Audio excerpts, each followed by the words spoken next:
हमारे इस YouTube channel में सुस्वागतम। हमारे इस बैच का अंतिम सफर कुछ महीनों बाद होने वाला है, जिसका हम लोग अंतिम चैप्टर यानी अध्याय तक पहुंच चुके हैं और इस चैप्टर का आज आरंभ करने वाले हैं, जिसका नाम हम लोग नरेशन से जानेंगे। लेकिन आप लोग के इस ग्रामर के बुक में नाम लिखा हुआ है डायरेक्ट एंड इनडायरेक्ट स्पीच। ये पढ़ने से पहले अगर टेंस का स्ट्रक्चर, हर एक स्ट्रक्चर, पास्ट, प्रेजेंट, फ्यूचर, ये सारे में जितने टाइप्स आते थे, अफर्मेटिव, नेगेटिव, इंट्रोगेटिव, इस सब का स्ट्रक्चर अगर याद नहीं रहा तो फिर प्रॉब्लम होगा इसमें बनाने में, क्योंकि डायरेक्ट वॉइस से हमको बदलना होगा इनडायरेक्ट में। तो इसलिए घर पे जाकर इसका एक बार रिवीजन कर लेना टेंस का। तो हम लोग इस चैप्टर को स्टार्ट करते हैं, जिसको हम लोग नरेशन के नाम से जानते हैं। लेट्स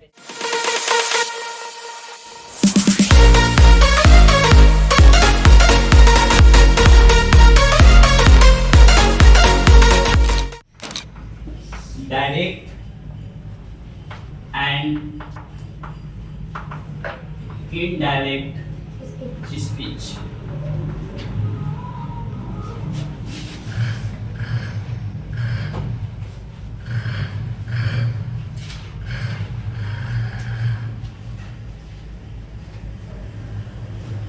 इसका अदर नेम है नरेशन।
इसको पढ़ने से पहले तो हम लोग को पूरे अच्छे से ये आना चाहिए टेंस, क्योंकि इसमें हमको जब बदलना होगा ना तो वो टेंस के अकॉर्डिंग स्ट्रक्चर, उसी के स्ट्रक्चर के अकॉर्डिंग ही हमारा बदलाता है डायरेक्ट से इनडायरेक्ट में। तो इसका हर एक स्ट्रक्चर याद कर लेना, या तो पास्ट का हो या फिर फ्यूचर का हो या फिर प्रेजेंट का हो। ओके, हम स्टार्ट करते हैं।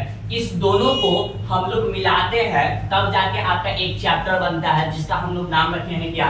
नरेशन। क्या नाम रखे हैं? नरेशन। और ये नरेशन हमारे टू टाइप्स के होते हैं। There are two types of narration, जो कि हम लिखवाए नहीं, ये आप लोग मन में याद रखिए रहिएगा। एक टाइप से डायरेक्ट स्पीच, जिसको हम लोग शॉर्ट फॉर्म में दिखाएंगे डीएस से, और दूसरा फॉर्म है हमारा क्या? इनडायरेक्ट स्पीच, जिसको हम लोग शॉर्ट में दिखाएंगे आईएस। ओके, तो सबसे पहले क्वेश्चन आता है डायरेक्ट स्पीच क्या होता है। एग्जांपल देते हैं। जब हम लोग वार्तालाप करते हैं अपने सखा सखी के साथ, यानी कि बातचीत करते हैं जब सखा सखी के साथ, तो उसमें तीन चीज के बारे में बात होता है, फर्स्ट पर्सन, सेकंड पर्सन और थर्ड पर्सन। तो हम और तुम जब बात करते हैं आई एम फर्स्ट पर्सन, और तुम सुन रहे हो क्या है? Second person. और जिसके बारे में बात करते हो क्या होता है? Third person. तो सपोज मेरे जो थर्ड पर्सन है वो मान लो कि मेरे सर है, हमको कुछ बोले कि हम तुम लोग को समझा रहे हैं, हम समझाना ये चाह रहे हैं कि वो जो सर है ना वो क्या बोले वो हम तुमको बता रहे हैं। मेरे सर कहते हैं कि वो लड़का जो है पढ़ने में बहुत अच्छा है। फिर से, मेरे सर कहते हैं कि वो जो लड़का है वो पढ़ने में बहुत अच्छा है, और वो जैसा बात वो कहे हैं अपने मुंह से बिना बदले हुए उस शब्द को, और वही चीज हम तुमको सुना रहे हैं, तो वो चीज कहलाता है डायरेक्ट स्पीच। यानी कि अगर वो कहे होंगे कि सीता नाम की लड़की दिखने में सुंदर है, और यही आके हम तुमको बोल रहे हैं कि मेरे जो सर कहे हैं ना वो सीता जो है, सीता एक लड़की है, वो दिखने में क्या है, सुंदर है। बिल्कुल सेम टू सेम जो वही बोले हैं, अगर वही बात हम तुमको बता रहे हैं, तो वो स्पीच को हम लोग नाम दिए क्या दिखा, डायरेक्ट स्पीच, जिसका डिफिनेशन दिया हुआ है, लिखा हुआ है the actual words that a person said is called direct speech। यानी कि एक्चुअल वर्ड का कहने का मतलब क्या, जो उन्होंने जो शब्द कहा है वही आकर शब्द हम तुम लोग को समझा दिए। तो उस जितना सेंटेंस बोला गया है उस सारे सेंटेंस को हम लोग बोल देंगे डायरेक्ट स्पीच, जिसमें से पहला हम लिखवाए हैं he said I am in, जैसा उन्होंने बोला होगा, जैसे कि हम हैं तुमको बोल रहे हैं, वह कहते हैं he said, थर्ड पर्सन के बारे में बोल रहे हैं, क्या कहते हैं I am, यानी कि वो क्या है, बीमार है। बिल्कुल इसमें कोई बदलाव नहीं किए हैं। अगर इसमें कुछ बदलाव अगर कर देते तो ये डायरेक्ट नहीं रहता, क्या बन जाता वो, इनडायरेक्ट। समझने में कुछ दिक्कत? तो इसका दो एग्जाम्पल और है। एक लिखा हुआ है Ram said,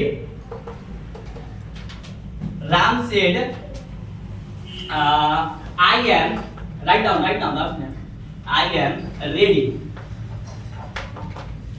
Third example, he said to me, do you know?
हमारा डायरेक्ट स्पीच में क्या था कि एक्चुअल वर्ड जो बोला गया है वही आकर हम क्या कर देते हैं, बोल देते हैं, और वो जो बोल देते हैं वो सेंटेंस हमारा कहला जाता है डीएस।